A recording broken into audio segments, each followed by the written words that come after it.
வணக்கம் நண்பர்களே, நான் ஈஸ்வரன் பேசுகிறேன். இப்போ உலகத்தில் நிறைய நிகழ்ச்சிகள் நடக்கும். அதை பற்றியெல்லாம் நம்ம கருத்து தெரிவிக்கும்போது ரொம்ப ஜாகிரதையாக இருக்கணும். யாரோட மனதும் புண்படக்கூடாது. குறிப்பாக அந்த ஒரு முக்கியஸ்தர்கள் சொல்கிறோம் இல்லையா, அதாவது இந்த பொது வெளியில் இருக்கிறவங்க, பாலிட்டிஷியன்ஸ், அவங்கெல்லாம் வந்து கருத்து சொல்லும்போது ரொம்ப ஜாகிரதையாக இருக்கணும். இப்போ சிங்கப்பூரில் ஒருத்தர் இருந்தாருங்க, கல்வின் சாங் அப்படின்னு பேர். கல்வின் சாங் அவர் வந்து ஒரு நியமன பாராளுமன்ற உறுப்பினர், நாமினேட்டட் எம்பி முன்னால், இப்போ இல்லை.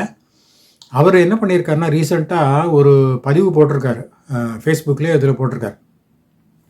அதாவது சமீபத்தில் பார்த்தீங்கன்னா ஒரு குரூப் வந்து அவங்க என்ன பண்ணாங்க, திரு சண்முகம் வந்து அந்த மீட் த பீப்புள் செஷன் ஒன்று வச்சார். அதாவது தன்னுடைய கான்ஸ்டிடியூன்சியில் இருக்கிற மக்களுக்கு வந்து ஏதாவது குறைகள் இருந்தால் அதை தீர்த்து வைக்கிற அது கூட்டம் அந்த மாதிரி வச்சார். அதில் இவங்க போயிட்டு, இவங்க அவுட் சைடு தான், அந்த அந்த கான்ஸ்டிடுவன்சி இல்லை. இவங்க அதில் போயிட்டு ஏதோ ஒரு பிரச்சனை கிளறிருக்காங்க. எனக்கு வந்து இந்த போஃப்மா ஆர்டரை பற்றி டிஸ்கஸ் பண்ணணும் அப்படின்னு சொல்லி கேட்டிருக்காங்க. அவர் வந்து இது அந்த ஃபாரம் இல்லைம்மா, நான் வந்து என்னுடைய தொகுதி மக்களுக்கு குறைகளை தீர்க்கிறேன், ஸோ நீங்கள் வந்து இன்னொரு தடவை அப்பாயின்மெண்ட் ஃபிக்ஸ் பண்ணிட்டு வாங்கன்னு சொல்லியிருக்காரு. ஸோ இந்த குரூப் வந்து இதேமாதிரி நிறையா மீட் த பீப்புள் செஷனில் போய் இந்த மாதிரி கொஞ்சம் சர்ச்சையை உண்டு பண்ணுறது. ஸோ அவங்க யாருன்னு கேட்டிங்கன்னா, அதாவது மண்டே ஃபார் பாலஸ்டீனியன் சாலிடாரிட்டி அப்படிங்கிற ஒரு குரூப் இருக்குது, அதை சேர்ந்தவங்க தான் அவங்க. ஸோ இந்த கல்வின் சாங்கிறவர் என்ன பண்ணியிருக்காருன்னா, அவங்கள பற்றி ஒரு பதிவு போட்டிருக்காரு. இந்த மாதிரி இவங்க வந்து அந்த பாலஸ்தீன் பிரச்சனைக்காக இங்கே வந்து இந்த மீட் த பீப்புள் செஷனில் டிஸ்டர்பன்ஸ் பண்ணுறாங்க, அவங்களுக்கு வேணும்னா நேராக காசாவுக்கு போய் போராடட்டுமே அப்படின்னு சொல்லி ஒரு பதிவு போட்டிருக்காரு. ஏன் இங்கே போராடுறாங்க, நான் வேணால் அவங்களுக்கு பிஸ்னஸ் கிளாஸ் டிக்கெட் வாங்கி தரேன் காசாவுக்கு போகிறதுக்கு, ஆனால் ஒன் வே டிக்கெட் தான் வாங்குவேன், திரும்பி வரக்கூடாது அவங்க அப்படின்னு போட்டிருக்காரு அவர். இது வந்து கொஞ்சம் ஒரு ஒரு லிமிட்டை கிராஸ் பண்ண மாதிரி தான் இருக்குது. அதாவது அவங்க ஏதோ ஒரு மன உளைச்சலில் இருக்காங்க, தன்னை சார்ந்தவங்க வந்து கஷ்டப்படுறாங்க அப்படின்னு அவங்களுக்காக போராடுறதுக்கு குரல் கொடுக்குறாங்க. அதுக்கு முடிஞ்சால் சிம்பத்தைஸ் பண்ணணும், ஏதாவது பொருள் உதவி செய்யணும், ஆதரவு கொடுக்கணும், அந்த மாதிரி பண்ணணும். அதை விட்டுட்டு இந்த மாதிரி நீங்கள் இங்கேயே போராடுறீங்க, நேராக அங்கே போய் போராடுங்க, நான் வந்து உங்களுக்கு டிக்கெட் ஸ்பான்சர் பண்ணுறேன், ஒன் வே டிக்கெட்டு, திரும்பி வரக்கூடாது இப்படிலாம் சொல்கிறது. அது மாத்திரம் இல்லை, நான் வந்து உங்களுக்கு புது ஷூ வாங்கி தரேன், நீங்கள் வந்து ஜாலியாக ட்ரெக் பண்ணிகிட்டே போகலாம் இப்படிலாம் சொல்லியிருக்காரு. இதெல்லாம் வந்து ரொம்ப ஒரு எக்ஸ்ட்ரீம் வியூஸுங்க அது. அதாவது ஒரு பிரச்சனை இருக்குது, அதை வந்து துச்சமாக மதித்து அதனுடைய தாக்கத்தையே புரிஞ்சிக்காமல் அதை வந்து கிள்ளுக்கிறியாக மதித்து பேசுகிறது வந்து ரொம்ப ரொம்ப ஒரு ஏற்றுக்கொள்ள முடியாத ஒரு அணுகுமுறை இது. இந்த மாதிரி ஒரு பேசுனது வந்து எல்லாருக்குமே இது வந்து ஒரு திருப்தி கொடுக்கல. இந்த மாதிரி பேசிடக்கூடாதுன்னு பிரதம மந்திரி லாரன்ஸ் வாங்கும் சொல்லியிருக்காரு, இது வந்து ரொம்ப தவறான பேச்சு அப்படின்னு. அப்புறம் திரு சண்முகம் இருக்கார் இல்லையா, நம்மளுடைய லா மினிஸ்டர் அண்ட் ஹோம் மினிஸ்டர், அவரும் சொல்லியிருக்காரு, இந்த மாதிரி இவர் பேசின இது வந்து எனக்கு இவருடைய கருத்தோடு நான் ஒத்து போகலை அப்படின்னு சொல்லியிருக்காரு. His views on Palestine and Israel, I can say, are quite different from mine. I have a very sharply different view on Israel-Palestine from Mr. Calvin Cheng. He said in November 2023 that Israel's actions are illegal and oppressive to Palestinians, and that remains my view.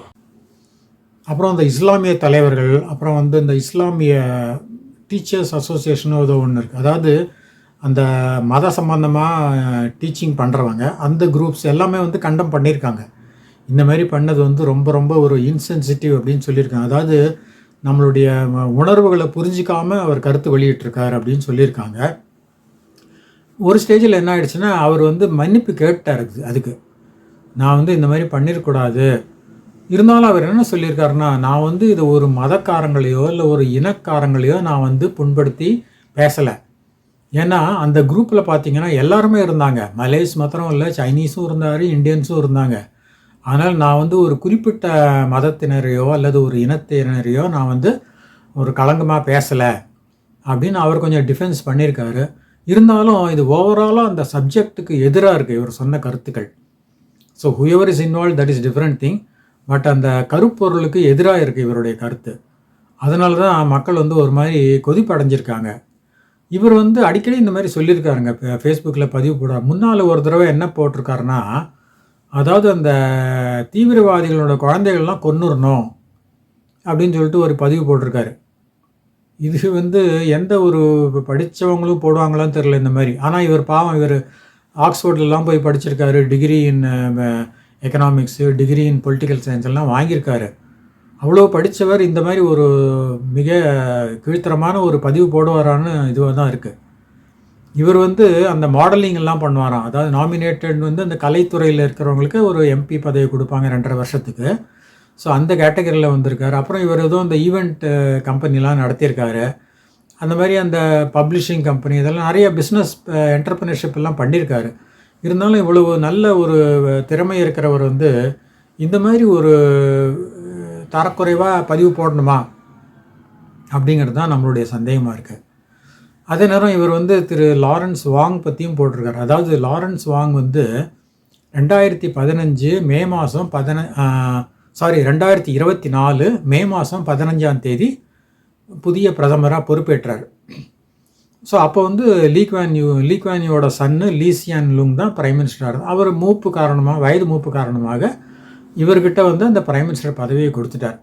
So இந்த Kelvin செங்கிறவர் என்ன பண்ணியிருக்காருன்னா, of course அவர் வந்து ஒரு தவறாக சொல்லலை. அவர் என்ன சொல்லியிருக்காருன்னா, இந்த மாதிரி இவர் வந்து லீசியான் லூங் பிரைம் மினிஸ்டராக இருந்தபோது பிஏபி பார்ட்டி அதுதான் இவர் வந்து டேக் ஓவர் பண்ணியிருக்காரு. ஸோ இவர் வந்து உண்மையான மேண்டேட் இவருக்கு வேணும்னா இவர் தன்னுடைய தலைமையில் எலெக்ஷனை கால்ஃபார் பண்ணி எலெக்ஷனை சந்தித்து அதில் பிஏபி முழுமையாக வெற்றி பெற்று இவர் பவருக்கு வந்தால் தான் இவர் வந்து உண்மையான பிரைம் மினிஸ்டர் அப்படிங்கிற ரீதியில் சொல்லியிருக்கார் அவர். Election speech.